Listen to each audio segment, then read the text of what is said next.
So some of you might know that last week I was in Cape Breton with Father Aaron. It was beautiful, the colors were great.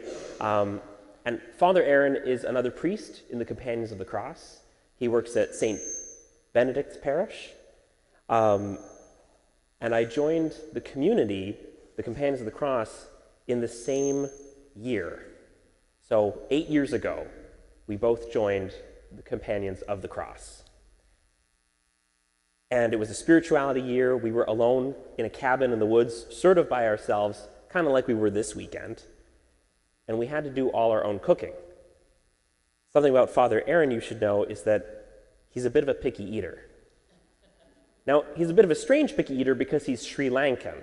So he likes all sorts of curries and really spicy things and shrimps with their heads still on them. Ugh. But there's certain kind of normal food that he just wasn't familiar with, or what I think of as normal food. So I still remember when I first introduced him to macaroni and cheese, like homemade baked macaroni and cheese, and he loved it. He loved it so much that he had to learn how to make it for himself, and he even improved upon it by adding that most glorious of ingredients, bacon. So this is what happens in life. You introduce someone to something good, and it makes their life better. That's good news. But when you introduce someone to the one who is good, that makes their life better. He makes their life better. And that is the good news. That's what we're called to do. We're called to proclaim the good news. We're called to share it. And we call that process, or our part in that process, evangelization. In this Jubilee of Hope that Pope Francis called for, our bishop here called for these different jubilees to celebrate things that we really want to do in our diocese. And today, we celebrate the Jubilee of evangelization. And it's kind of a long, maybe intimidating sounding word. It can seem maybe like a complicated thing, evangelization. But it's really quite simple. Evangelization, every time I turn this way, I'm not trying to ignore you guys over there, but every time I turn that way, for some reason, I'm getting feedback. So I'm just going to look at this side, but I still love you, okay? I just want you to know that. All right. So again, evangelization, long word, could seem complicated, but it really can be quite simple. It can really be quite simple. All I had to do with Father Aaron was tell him about macaroni and cheese and invite him to try it. And his taste buds did the heavy lifting.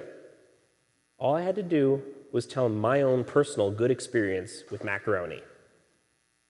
We do this all the time in so many areas of our lives. We tell people about TV shows, movies, restaurants, all sorts of things that bring us joy because we want others to experience that joy, to share in that joy with us as well. That's how evangelization can start in each of our own lives. Just sharing the good news, just being honest about the joyful, the peaceful experience we have at church, we have when we pray. When I was in university years ago studying with a biology degree, I was in a play as well. And we had practices on Sunday. And I was always late for the practices because I went to Mass in the morning. And so I was just simply honest with the other cast members, hey, I'm going to be late every week. I have Mass. They got to know that I liked going to church. And it was so simple just to tell them that. But eventually down the line, one of the cast members got interested, and we got into some different spiritual conversations because he got curious. I didn't have to do a ton of theological work to get him curious. I just had to present my joyful witness. That's all I had to do. And so, if evangelization can be that simple, just sharing our experience, why don't we do it more? Why don't we share with people when someone asks you about your week or your weekend? Oh, how was your weekend? Do you ever mention Mass? Why is it difficult to do? Why don't we do it? I think that there are two main reasons we don't do it. One is a fear of failure, that we're going to fail in some ways as evangelists. We're going to fail to really succeed in bringing people in, so we don't even try. The second reason is we don't want to bother people. And we live in a very secular age where religion becomes a very private thing, and so we think we're going to bother people, we're going to annoy people if we just share our own experience even. I want to deal with that second fear, the bothering people, first. Let's say you went to the grocery store tomorrow and you ran into a friend of yours who's not Catholic and you said, "Oh, how was your weekend?" And they said to you, "Oh, it was great. I spent some time meditating at a Buddhist temple and it was really peaceful." Would you feel offended by that? They're just sharing their personal experience, something that brought them some peace and joy. If they went and had a nature walk and enjoyed that and shared that with you, and that's part of their spirituality, would that bother you? Now, if they told you, "Yeah, and you have to come on a nature walk too, and you got to follow all these rules and get these hiking shoes and whatever else," okay, that might bother you if they got demanding about it, but that's not what I'm asking you to do. That's not what Jesus is asking you to do, to invite people in. We're just called to be joyful witnesses of what we're experiencing. That's that second fear of bothering people. It doesn't bother me if someone shares something they're happy about. The first fear is a fear of failure, a fear of failure. And for this, I want to jump back to Father Aaron again. So in our first year, cabin in the woods, spirituality, lots of prayer, and also lots of boredom. So we played a lot of board games. And there was this one board game that we started that neither of us had played before. And, the first time we played it, I won. But then we played a second time, and I won. And then the third time we played it, I won. And the fourth, and the fifth, and the sixth. But on the seventh time, I won. And there could be this natural tendency in Father Aaron, or in any of us, after failing and failing and failing and failing, to stop, to give up, not to persist. But he did persist. And then on the 8th time, he beat me. The 9th time, he beat me. The 10th time, he beat me. 11th and 12th. And then we gave up. Because he'd cracked the code. He knew how to win the game. He knew how to beat me. What we need is a little bit of a fight in us, a little bit of resilience to persevere to win hearts for Jesus. If it's true in a board game to say, if at first you don't succeed, try again, how much more should that be true in evangelization, in sharing the good news with people?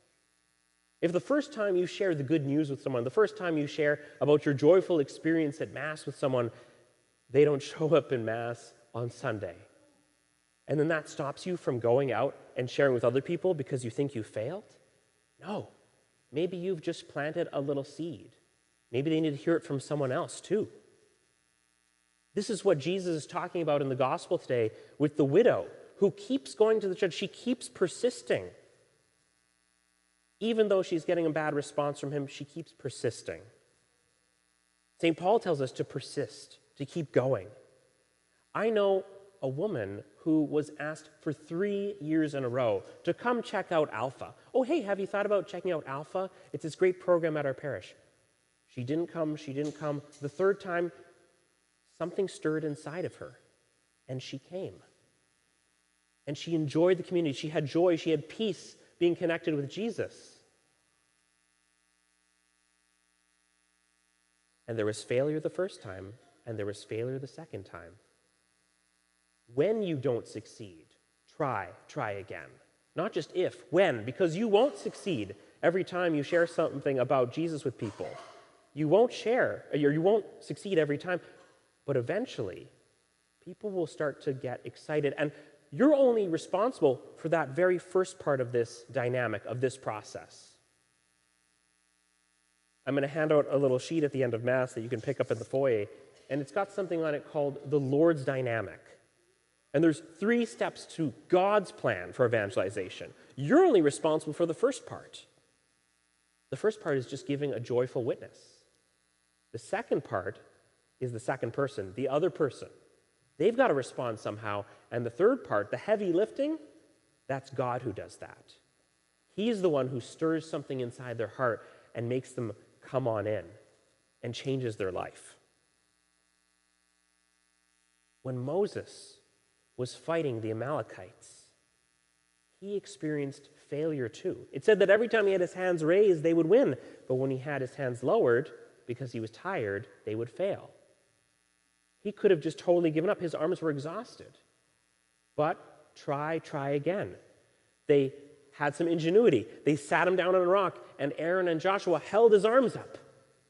As a community, together, we can hold ourselves up and hold each other accountable to going out and sharing the good news, to persist in not just taking territory for God like Moses was for the Israelite people, but taking hearts for him,